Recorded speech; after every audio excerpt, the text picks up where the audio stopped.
I think I should be placed in a position where I can no longer inflict harm upon others. This is Colin Ireland. On January the 1st, 1993, he made a New Year's resolution to become a serial killer. In just 3 months, he brutally murdered 5 men. Tonight, the full story of his reign of terror, told for the first time by the man himself. In his own words, Colin Ireland reveals how and why he killed again and again. I went and got a plastic bag from the kitchen, carrier bag, and I stuck it over his head.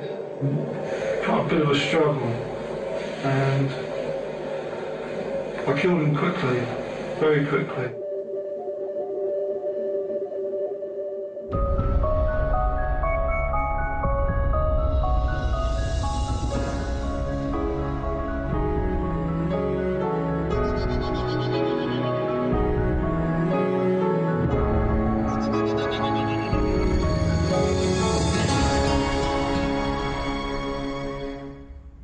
Colin Ireland was a nobody, and he thought the best way to be a somebody was to become a serial killer.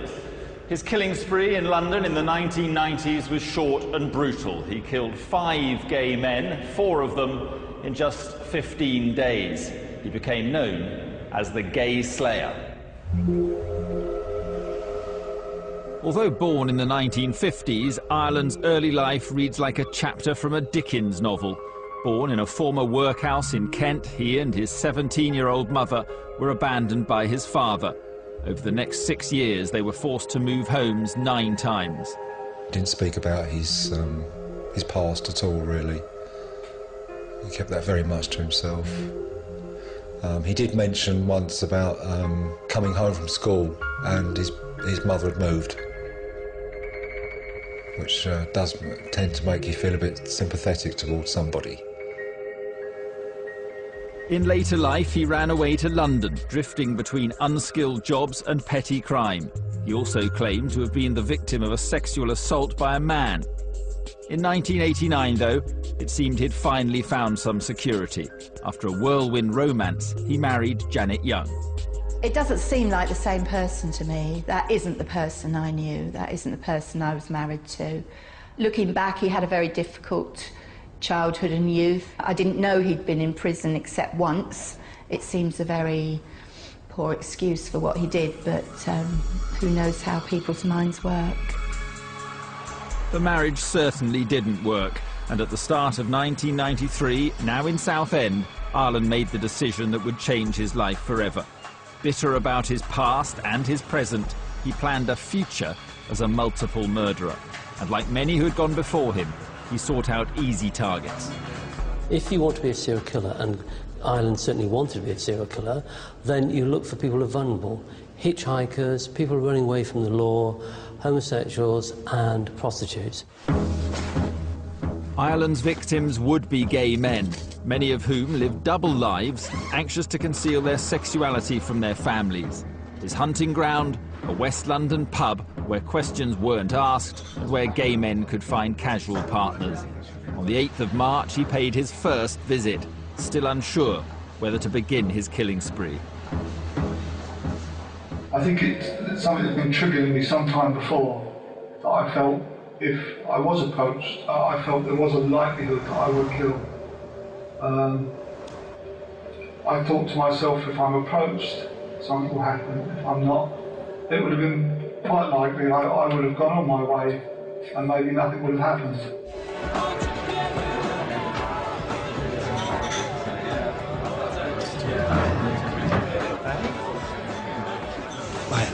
Can I get a glass of water, please? Also in the pub that evening was Peter Walker, a 45-year-old West End theatre director. The men talked and arranged to spend more time together. We went in a cab to his flat in Battersea. I work nearly every night, so it's nice to have a bit of company, to be honest. I put on a pair of gloves on the way. My intentions were different to his.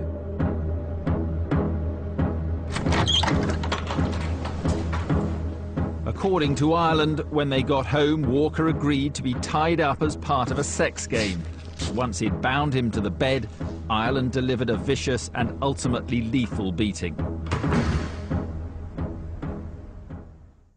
While he was tied up, I went and got a plastic bag from the kitchen, carrier bag, and I stuck it over his head.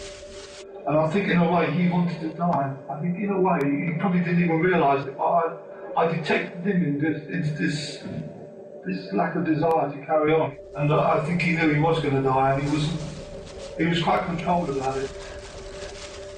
It was almost like a thing that was going to happen. It was almost like a fate thing. With his first victim dead, Ireland erased all traces of himself from the flat. An avid reader of true crime books and FBI manuals, he knew how important it was to be meticulous. Surfaces were cleaned, clothes changed, and everything he had bought was packed up, ready to be disposed of. He also rifled through Walker's possessions, taking his credit cards, but he was in no hurry to leave. This was to become Ireland's post-killing ritual. He'd clean up the murder scene and then, worried about attracting attention by leaving in the middle of the night, he'd stay with the body until the morning, often just casually watching TV.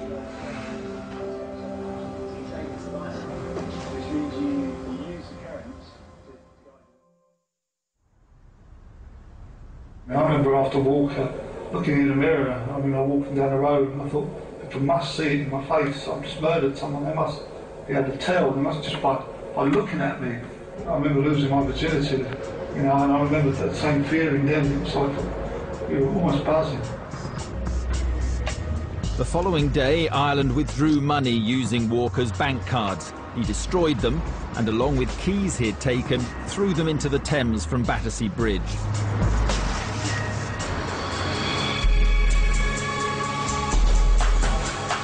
On the train home to Southend, he disposed of his murder kit, hurling it into a canal. It would be another 24 hours before his first victim was discovered. About 10 to 1, got the call down to where Peter Walker lived. He'd been found dead by the caretaker. Peter was lying in bed. He had a duvet pulled over him and his feet were sticking out. There was, curiously, 2 teddy bears positioned on top of the duvet in an inverted position, you could say the 69 position. He had a condom on his nose, trailed across his cheek, and he had another condom in his mouth. Police would later discover the reason why the body was left this way. Ireland had discovered Walker was HIV positive. Furious he wasn't told, he wanted to humiliate him, leaving objects on his body in a ritualistic way. In Southend, Ireland was concerned. His first murder had attracted no publicity. Unaware that the police had already found the body, he called the Samaritans. He wasn't looking for help, he was looking for recognition. Can I just ask what the address is for? Will you just listen? There are 2 dogs and they've been locked in a room for 2 days. At 5 o'clock that evening, we got a message from the Samaritans. They'd received a call from a chap who had given them Peter's name, his address, and he got quite agitated when pushed for further information. Because the owner's dead. I killed him. Ireland felt his call hadn't been taken seriously, so an hour later he dialed again, this time to the Sun newspaper. I worked at the Sun a long time, and I've never taken a call like that. I just literally picked up the phone to a man who started talking about 2 dogs locked in a flat, then just suddenly dropped this bombshell that the owner of the flats was still in there and that he'd murdered the owner of this flat. Certainly in America you get situations where the killer plays with the media, and that's part of the buzz they get out of it. But in the 1990s, we hadn't had that situation arise in England. He wanted attention almost from day one. It was clear that he wanted to be a star of the newspapers. It was my New Year's resolution to kill a homosexual. He was a homosexual and into that kinky sex. You're into all that stuff, aren't you? He wasn't panicky, he wasn't angry. He didn't sound like someone who just tied up a man, murdered him. He just sounded relatively cool and calm and collected, really. The first call was to Scotland Yard. About 2 hours later, they came back and basically confirmed everything. They'd found the body, the dogs, the whole story was confirmed. To display such an arrogance, such bravado at this stage there meant that we didn't have the run-of-the-mill murder on our hands here. There was someone here who needed to be caught as quickly as possible. After discovering more about the victim's background, the police made a TV appeal for help. I've been joined now by Detective Inspector Martin Finnegan, who is investigating Peter Walker's death. We therefore need to hear from anybody, whether it be customers, cab drivers, anybody at all, who saw him after 5 p.m. that Monday evening, the 8th of March. Within hours it became apparent that we're dealing with a death of a member of the gay community. You've got to remember that we're talking about people's sex lives here. Someone's gay and their immediate family or relatives or work colleagues don't know that's exactly the way they want to leave it. That was a concern to us because our priority was investigating Peter's murder, and if they chose not to tell us about their activities, then of course we'd nothing to investigate. Persuading the wider gay community to cooperate proved even more difficult than the police thought. Back in 1993, their relations with the police were non-existent. Looking back now, it seems extraordinary because they clearly lack knowledge of gay lives. To a small degree, that's understandable because most of what they were getting from the gay community was hostility, but that was quite understandable because we were feeling got at and not being protected. We explored every avenue we could, but the frustrating thing was we still never actually knew what actually happened in those last hours of his life. There came a point where we had to close the inquiry effectively. With the investigation shelved, it seemed Ireland had got away with it. For the next 2 months, he laid low. But his taste for murder would soon return.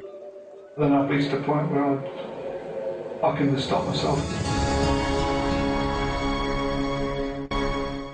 In some moods, I'm quite happy to burn the world down if it was possible. Very cold streak, deep streak. On New Year's Day 1993, Colin Ireland had resolved to become a serial killer. By March that year, he was on his way, having claimed his first victim. I'm probably 60–70% quite a reasonable human being most of the time. But there is that side of my character that is negative. It's quite cold and calculating. At the time of the murders, Ireland was living in Southend. He had moved here after splitting up from his wife, Janet Young. At the time I met him, I think I was quite a vulnerable person. I was running a pub on my own. I had 2 children. And he came to the pub to stay for bed and breakfast, and he came into the doorway and he just completely filled the entire doorway, and the whole conversation in the pub just stopped.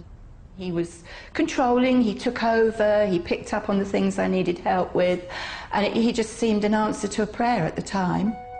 The couple wed shortly afterwards, but within 4 months it was over. In breaking up, Ireland showed a ruthlessness that shocked his family. We had a busy Easter in the pub and everything was fine, so after Easter we decided we'd have a few days off. So we drove up to London. I got on the bus with the children because that was convenient, and he went off, as I thought, to Southend to stay with his friends. But when he didn't come to pick us up on the Sunday, we had a bit of a panic and we phoned to make sure he wasn't in hospital. And they said, oh, well, he came and said that the bailiffs were coming, so he was taking everything to a safe place. So naturally, everybody let him take virtually everything that I owned, and he cleared out all the bank accounts, took my car, took our wedding album, I think mainly so he could say to the next person, look, I'm a really normal, well put together man, this is my ex-wife, this is my children. By the summer of 1993, Ireland was anything but a normal, well put together man. He'd killed once and was preparing to do so again. The police investigation into Peter Walker's murder had come to a standstill. Ireland's meticulous clean-up routine had wiped the scene of any forensic clues, and detectives had failed to find any witnesses within London's gay community. In June, Ireland felt confident enough to pay another visit to the Colhern pub in Fulham.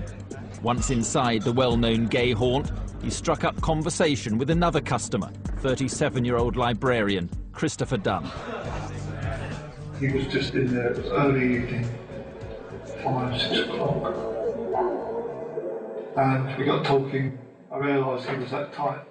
I saw the guy who killed in here a few times. I've seen myself. I just don't get why someone would do that. I think he's long gone by now. We hope. As with Peter Walker, Ireland went back to Dunn's flat for sex. Once again, he demanded money with horrific violence. And I asked him his PIN number, and it was one that struck me as being totally ridiculous. You know, it was three digits in a row of the same. And I thought, well, that's not really a PIN number someone would choose personally. So I got a lighter, and I stuck the flame to his testicles. After subjecting Dunn to this torture, Ireland strangled him. He's like a director. He's got a video in his head. He knows where he wants to go. He's tied up his victims exactly as he wants, and that gives him a great deal of power and control. He then jacks it up a stage to actually strangulation. People like him who are planning it, enjoying it, that's the buzz. And that's the thing that leads him on to do it again and again and again. Careful as ever, Ireland cleaned up the murder scene thoroughly. He even threw away his torch batteries after wiping his prints off them. I got this one off the bill, and that was taking the batteries out of the torch and wiping prints off of those and putting them back in with gloves on.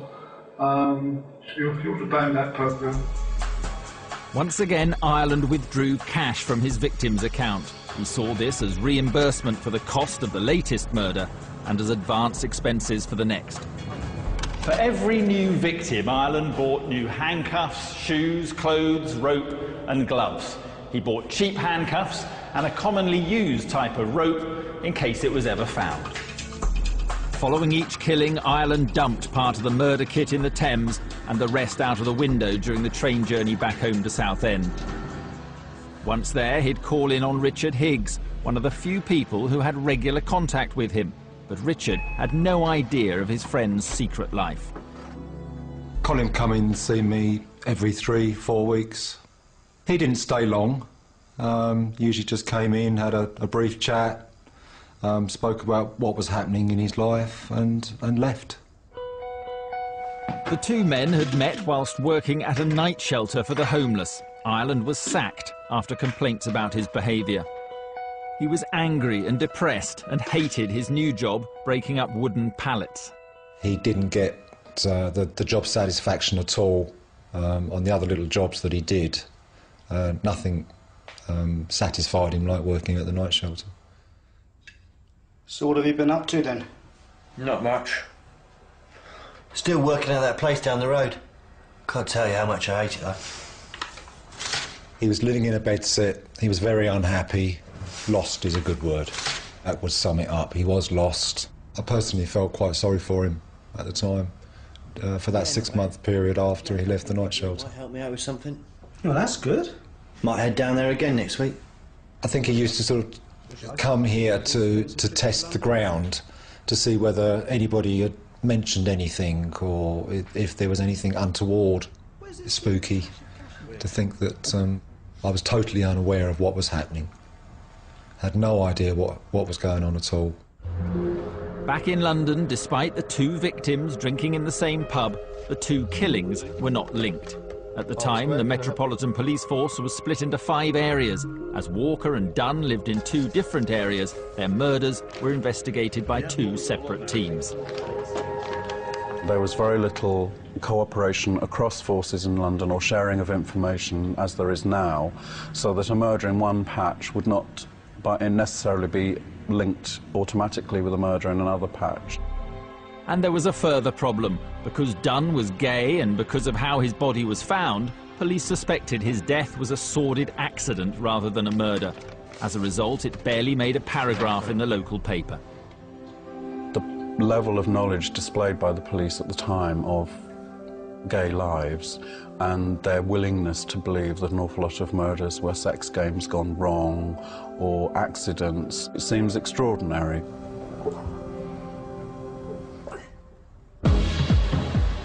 Ireland grew more frustrated. His craving for recognition wasn't being fulfilled.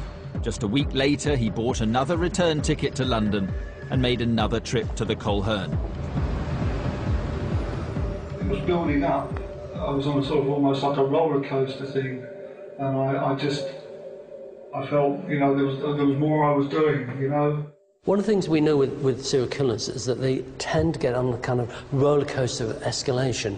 They speed up their killing rate, and it almost feels like he's out of control. And to some extent, he is out of control. He's just got to carry on feeding this urge, this need he has. Listen, I'm really sorry. I'm supposed to be meeting a friend. I'll catch you later. Sure.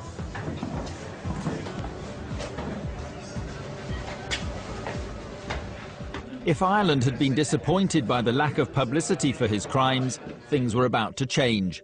His next victim would be Perry Bradley, son of a US congressman. Ireland made a beeline for him at the Colhern on June the 4th. He was a businessman. He had a flat nearby in Kensington, and we went back to the flat. Once there, Ireland resumed his by now familiar routine of torture and extortion. Well, it's happening. There's not a lot you can do about it. So, what happens now? I'm a professional thief, and believe me, I'll do anything to get money. I've tortured people to get what I want, and I'll start hurting you if you don't tell. I'm capable of killing you. You've got no need to do that. Please, I'll give you the money. I'll give you what you want. I'll go get you the money myself if you want. No. I won't allow it. Don't worry. I won't let them find you tomorrow all tied up. You know, I said to him, it's going to be a long night. I said, I suggest you get some sleep if you can. And I just sat and listened to the radio, and he actually went to sleep. Bradley, amazingly, did go to sleep, unaware that the man in his flat had already killed twice.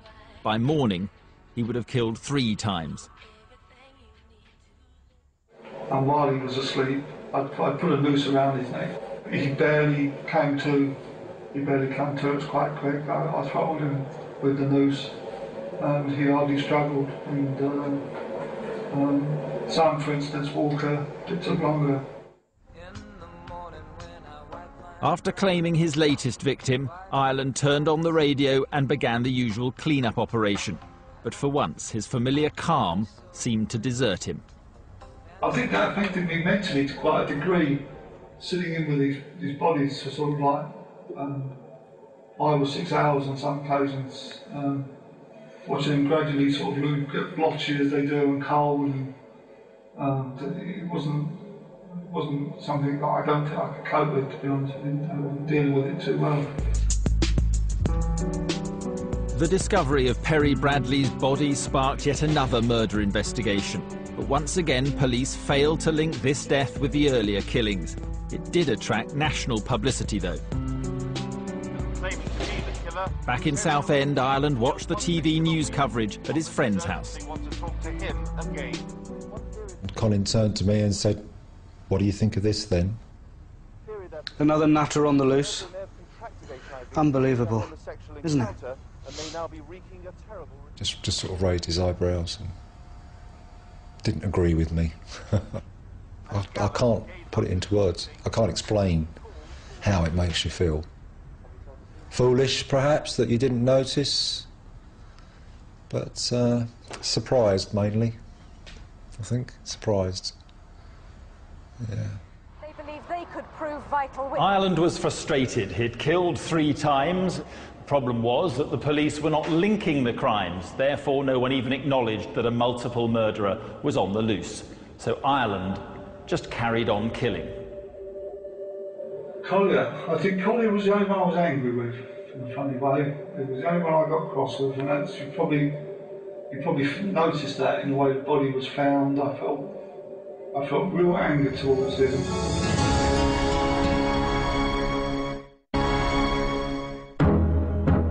By June 1993, Colin Ireland had killed 3 times.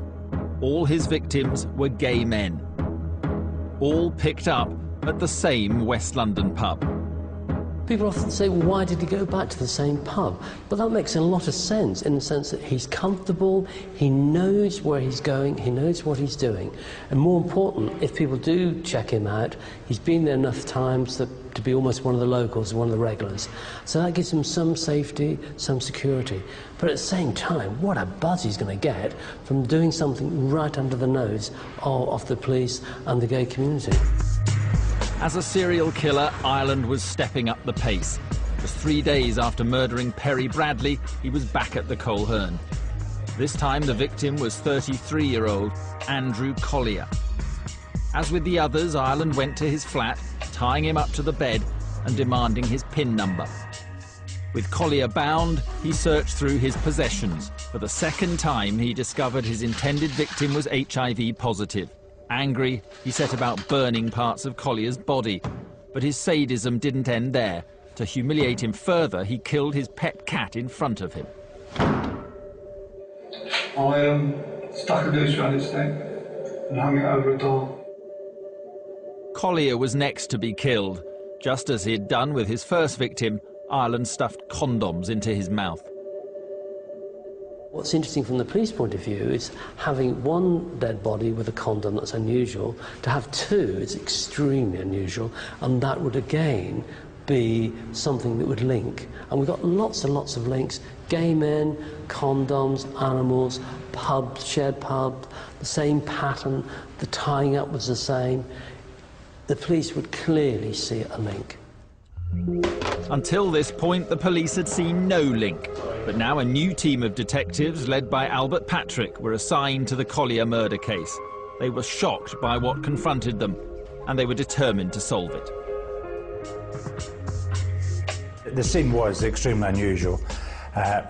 There was somebody had obviously killed him and killed the cat and laid it in a position with condoms on the end of the tail and in his mouth.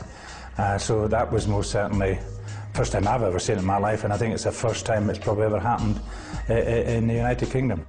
If a member of the public was to watch the reaction of the officers who first came across that, they'd be probably quite startled.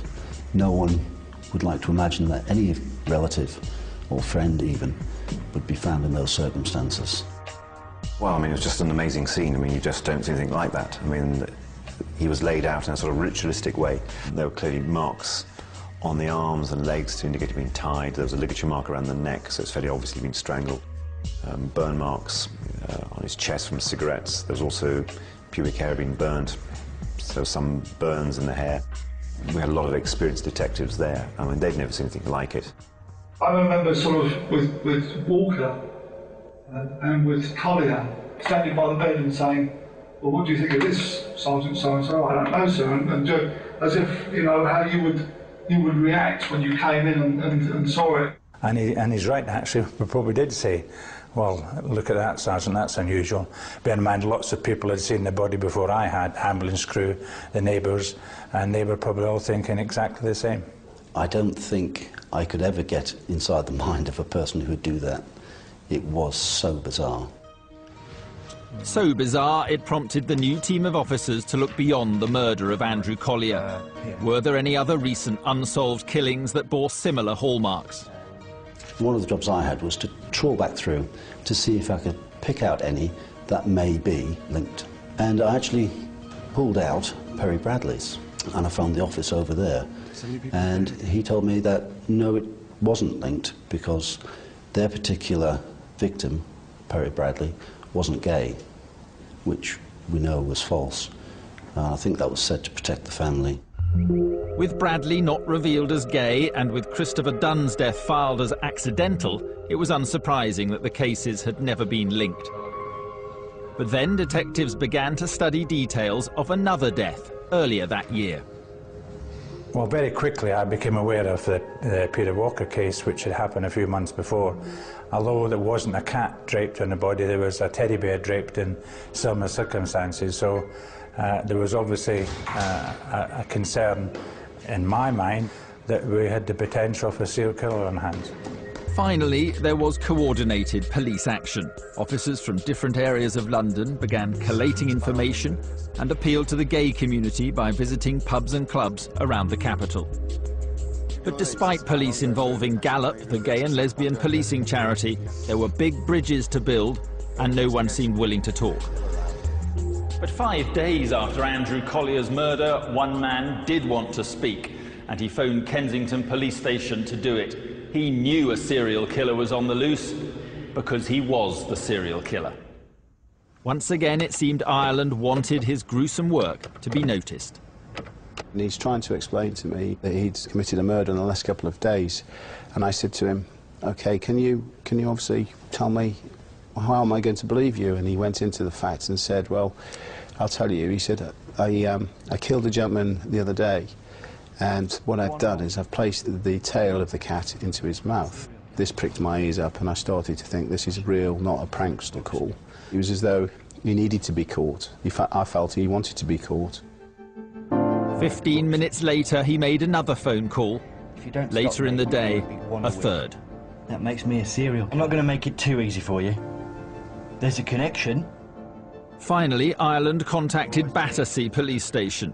At the end of these calls, detectives knew the 4 deaths were the responsibility of just one man. Fortunately, it wasn't through any clever detective work. The linking was done as a consequence of Colin Ireland asking, why haven't you linked these 4 murders? Okay. And he listed the names of the people involved and where they were. But Ireland was eager to give them even more sensational news. While they'd been busy investigating the death of his 4th victim, he'd gone out and killed yet again. Why are you doing this?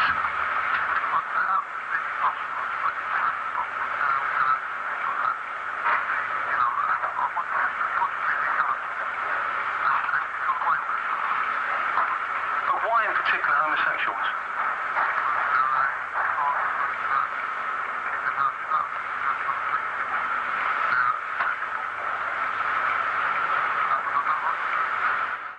DC, who picked up the call just as he would any other call coming into the office, clearly was thinking at a million miles an hour. But what was your aim in all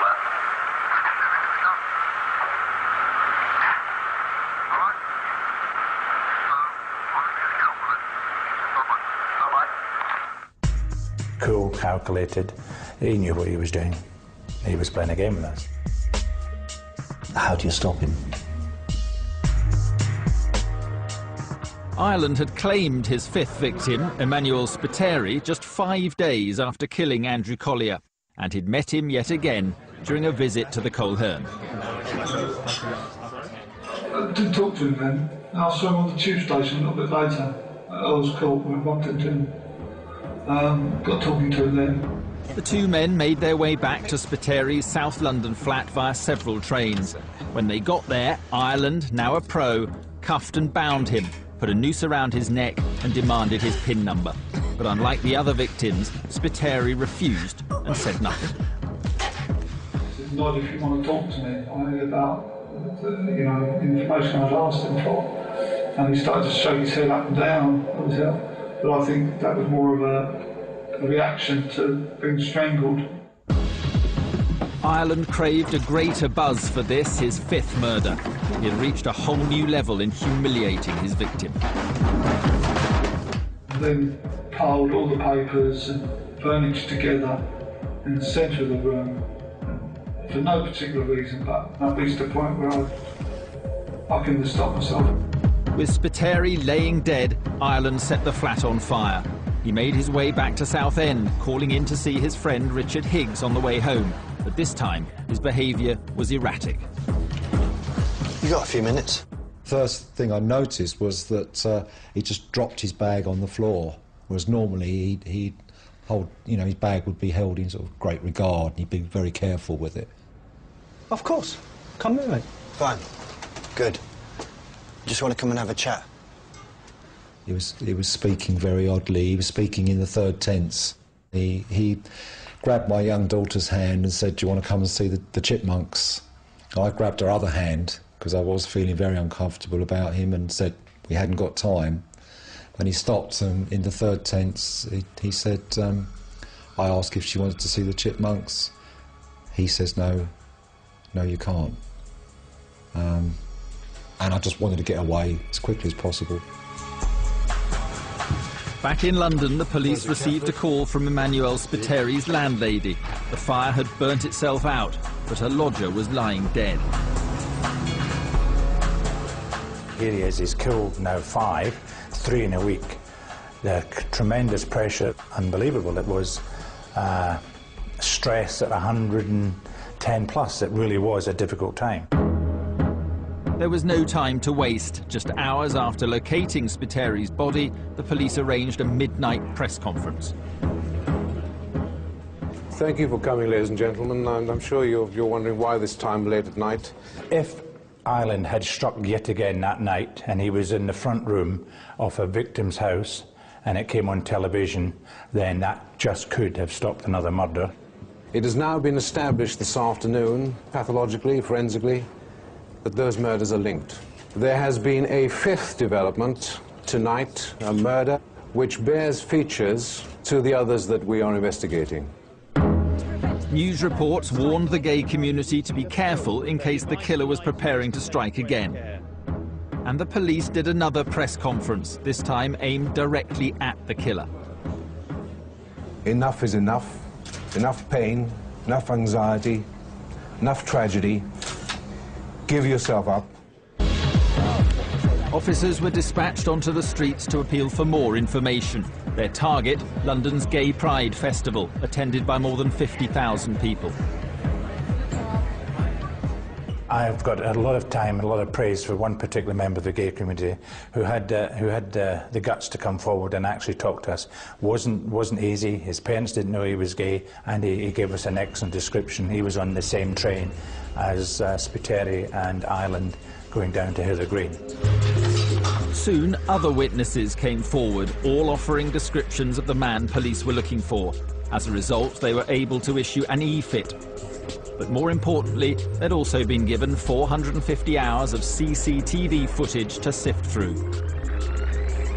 The images were captured at Charing Cross, the station Emmanuel Spiteri would have used to travel home to South London before he was murdered. Finally, the officers identified him and had an image of the killer. This is the picture. The man on the right is Emmanuel Spiteri. The man on the left is the one police want to trace. By the next day, police had received more than 40 calls from people, some of them claiming that they'd seen or met the man in the Colhern.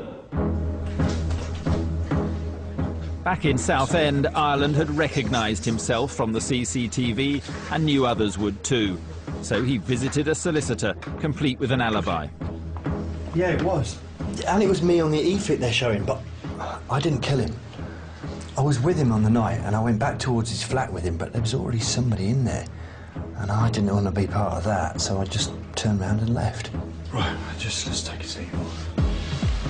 Ireland may have been expecting a visit from detectives at some stage, but he didn't know they'd already identified him and were on their way to Southend. What he also didn't know is that he'd made a huge mistake at one of the crime scenes.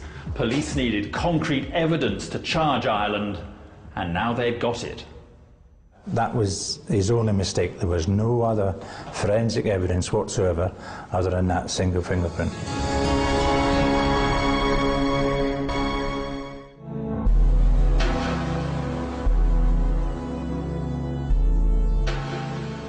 The identification of Colin Ireland on CCTV had given detectives their first major breakthrough in their hunt for the serial killer. But although he'd been captured on film alongside one of his victims, he'd prepared an excuse. And I didn't want to be part of that, so I just turned around and left. He may have thought he could explain away the CCTV, but the police had more to go on than that. The second breakthrough for the total investigation was the fingerprint at Andrew Collow's address. One of the marks we found in this flat, which turned out later to be quite significant, was on this rail here. Subsequently, we found that the mark we lifted from here was identical with Ireland. How had Ireland made this mistake? After every killing, he'd been meticulous in cleaning up, but soon after arriving at Andrew Collier's flat, there'd been a disturbance outside. Whilst looking through the window, Ireland had left his mark, and for the first time, forgot to wipe it clean afterwards. That was his only mistake. There was no other forensic evidence whatsoever other than that single fingerprint. To be dispatched down to Southend at that time was a bit of an adrenaline rush, because we really felt that this was going to be the break we needed, and we're going to arrest the man who'd killed 5 people in London. When Ireland returned to the solicitor's office later that day, Terry Webster was waiting for him. Colin Ireland. Colin Ireland, I'm arresting you on suspicion of murder. Do you have anything to say? He had made a written statement which was handed to us. On that document, Colin Ireland said that he was the person in the photograph that had been published in the paper.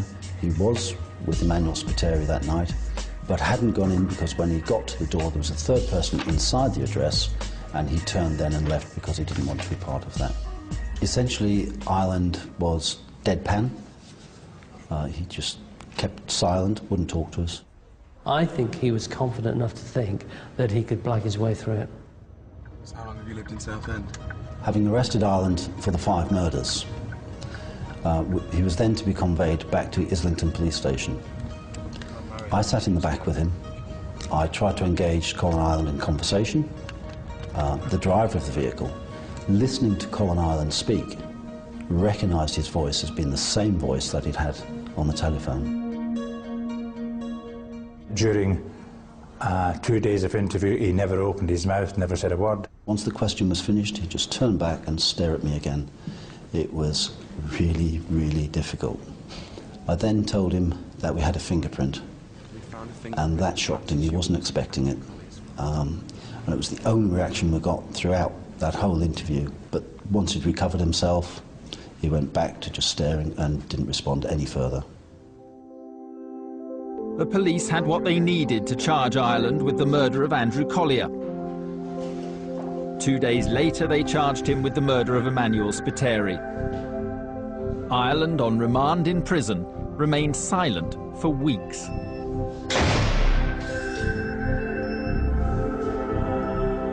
Before suddenly finding his voice. I'm the gay serial killer. Tell police I want to confess. And confess he did.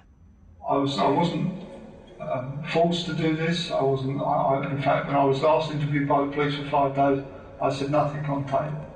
I spent a month in prison considering my mental state, my outlook on what had happened, and I probably didn't come to a final decision until maybe yesterday. I wanted to create a situation where I couldn't really back out of my decision, so I deliberately spoke to the prison officers regarding this.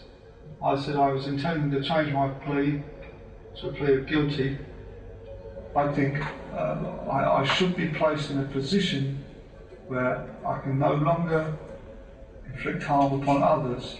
One of the things you find with serial killers is that they will deny everything until they know they're faced with all the knowledge that the police have, all the same knowledge they have, then they will admit it straight away.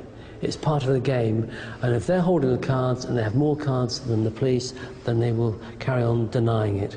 But once they realise the police have the same number of cards they have, they own up. The day after Ireland delivered his frank and horrific confession to police, they charged him with the 3 other murders of Christopher Dunn, Perry Bradley and Peter Walker. Unlike other high-profile serial killers, Ireland pleaded guilty to all charges, meaning there was no need for a full trial, only the need for a judge to pass sentence. By any standards, you are an exceptionally frightening and dangerous man, he said.